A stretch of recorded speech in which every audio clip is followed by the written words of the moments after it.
Salut les 20 joueuses et 20 joueurs, bienvenue dans cette 20 jeux de vidéo. Aujourd'hui, je vais vous expliquer les règles de Tournament at Avalon, un jeu de Ken Shannon, Jody Barbèche et Karen Boginski, un jeu édité chez WizKids, un jeu de 3 à 8 joueurs d'une durée approximative de 1 heure, voire un petit peu plus au plus vous êtes.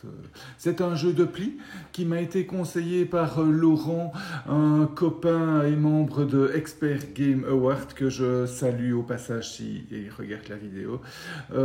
C'est un jeu donc de pli original, un petit peu dans la mouvance, enfin, je pense qu'il a été publié avant ou en tout cas ou en même temps, mais un peu dans la mouvance de Crew. Donc on revient à des jeux de pli. En tout cas, personnellement, ça faisait très longtemps que j'en avais plus joué jusqu'à The Crew, avoir une baffe, vraiment une grosse baffe ludique avec The Crew. Et voyons si celui-ci apporte aussi autant de nouveautés que The Crew. Dans Tournament at Avalon, le jeu se joue en plusieurs manches. À chaque manche, on va distribuer 12 cartes à chaque joueur et puis on va faire une série de plis. À la fin du jeu, donc les joueurs vont perdre des points de vie. Donc chaque joueur commence avec 400 points de vie. Et au fur et à mesure du jeu, on va en perdre. Le joueur dès qu'un joueur arrive à 0 points de vie, c'est le joueur avec le plus de points de vie qui l'emporte. Alors chaque manche, donc je vous dis, on distribue les cartes et puis on fait une série de plis. Le joueur qui débute la partie va lancer une des 4 couleurs du jeu et les autres joueurs vont devoir suivre la couleur jouée. Donc si je joue bleu, ben, tout le monde joue bleu, enfin, c'est des swords, hein. Si je joue des arrows ou des deception, etc. Vous avez aussi des alchimies, des cartes alchimie qui ont en fait les 4 couleurs du jeu. Donc ce sont des sortes de jokers, elles valent pour toutes les couleurs. Donc autrement dit, quand on joue une carte d'une couleur, si on est obligé de suivre cette couleur ou de jouer une carte alchimie si on en a une. Donc c'est que si on n'a ni une carte de la couleur correspondante, ni une carte alchimie qu'on peut jouer une autre carte d'une autre couleur.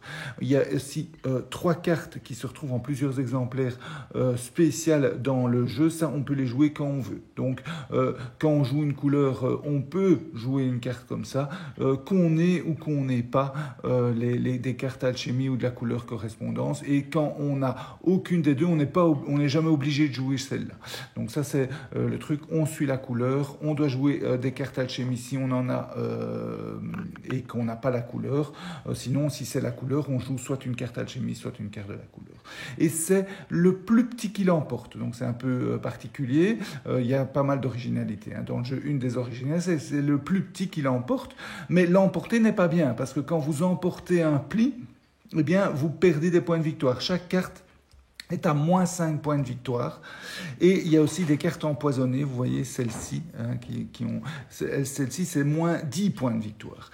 Et si en plus vous recevez une des cartes spéciales, là c'est ces deux-là c'est moins 25 points de victoire, et celle-là c'est moins 10 points de victoire. Donc c'est un petit peu chaotique, hein. Donc si je joue comme toutes les cartes, donc le paquet de cartes est assez imposant, et donc comme toutes les cartes ne sont pas jouées dans une partie, eh bien vous savez jamais très bien si quelqu'un va suivre votre couleur ou pas. Vous ne connaissez donc pas la valeur des cartes des autres. Vous ne savez pas combien de cartes alchimie. Donc inutile de compter, de faire des impasses, essayer d'avoir des renoms.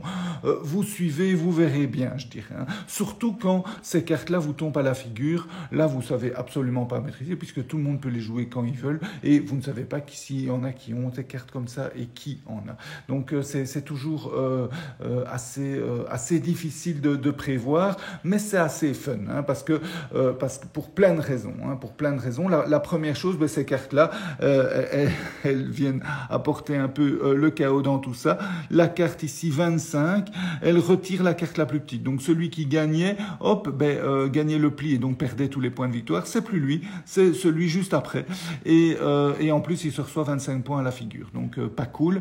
Celui-là, c'est l'inverse. Donc Donc quand on le joue, eh bien c'est la plus grosse qui va remporter le pli et il se recevra aussi ses 25 points. Et enfin celui-là, vous choisissez la couleur et la valeur de cette carte et celui qui remporte le pli prendra moins 10 points. Ça c'est un petit peu les 3 cartes spéciales. Mais ce n'est pas tout. Au début de la partie, chaque joueur reçoit un personnage et ce personnage va lui donner une capacité spéciale. Donc par exemple, ce joueur-ci, le joueur qui joue Sir Galahad,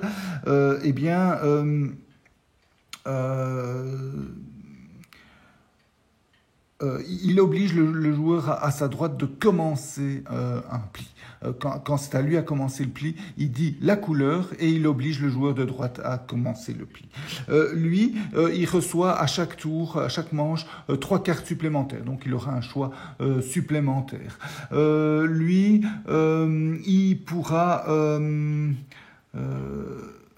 Il pourra jouer une carte sorcerie, donc c'est une des couleurs, les cartes sorcerie c'est les cartes noires. Il pourra jouer une carte sorcerie pour essayer d'être à égalité avec un autre joueur. Alors je vais vous expliquer un peu comment ça se passe, parce que je n'ai pas mentionné 2 éléments. D'abord, après avoir donné les 12 cartes, on fait une sorte de mini-draft, parce qu'on va passer 3 cartes à son voisin de gauche et de droite en fonction des tours. À chaque tour, on change. Donc, il y a une sorte là, il y a une sorte de petite réflexion assez sympathique, parce qu'on ne va pas nécessairement donner ces 3 moins bonnes, on va donner les 3 qui nous arrangent le moins. Donc, c'est assez bien vu. Et là, la deuxième chose que je n'ai pas mentionnée, c'est que si dans un pli, il y a 2 cartes de même valeur, par exemple, ici, on joue, quelqu'un joue le 9 et quelqu'un va jouer le 9 alchimie, les 2 cartes de même valeur s'annulent, sont retirées du pli, et c'est le joueur qui a mis la carte la moins élevée parmi les cartes restantes qui remportera le pli.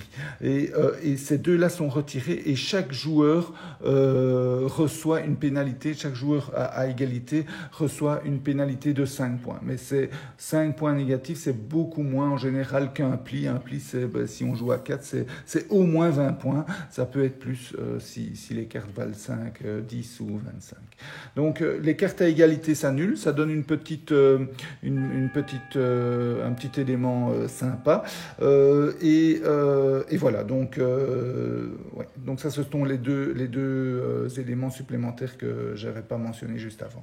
Et donc vous avez des cartes personnages qui vous donnent des habilités, et du début à la fin du jeu. Donc chaque joueur reçoit une carte personnage, ou la choisit, et bénéficie de son habilité. Et chaque personnage, vous voyez, est couplé avec un bénéfice extra que on pourra activer que si on atteint une certaine valeur en points de vie. Donc ici, cette carte, il ne pourra l'utiliser que quand il a 0 point de vie.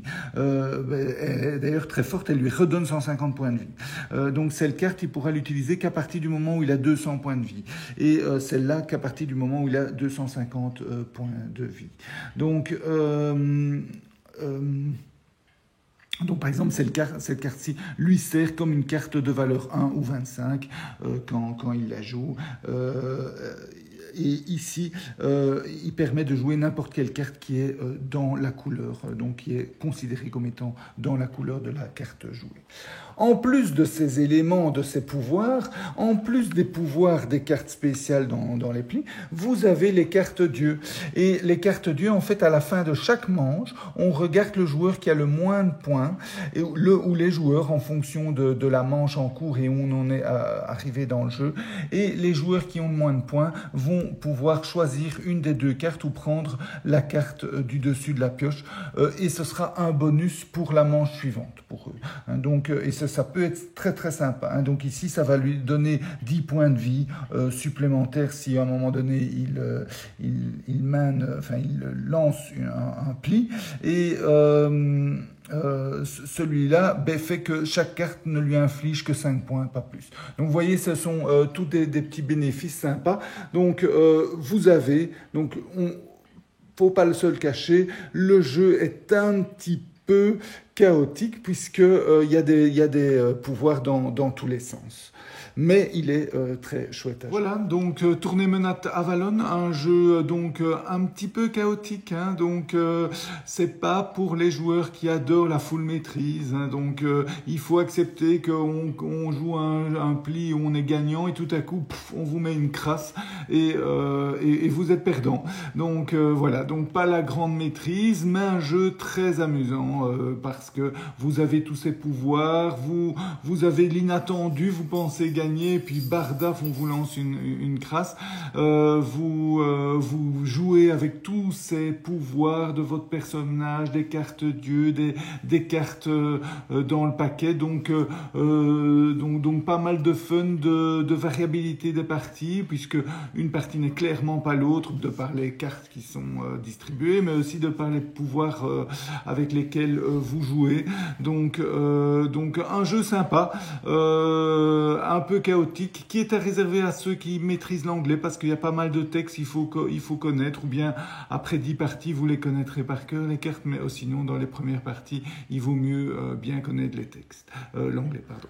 Voilà, j'espère que l'explication et la dégustation de Tournemenat Avalon vous a plu. Je vous souhaite de bien vous amuser, santé et à bientôt.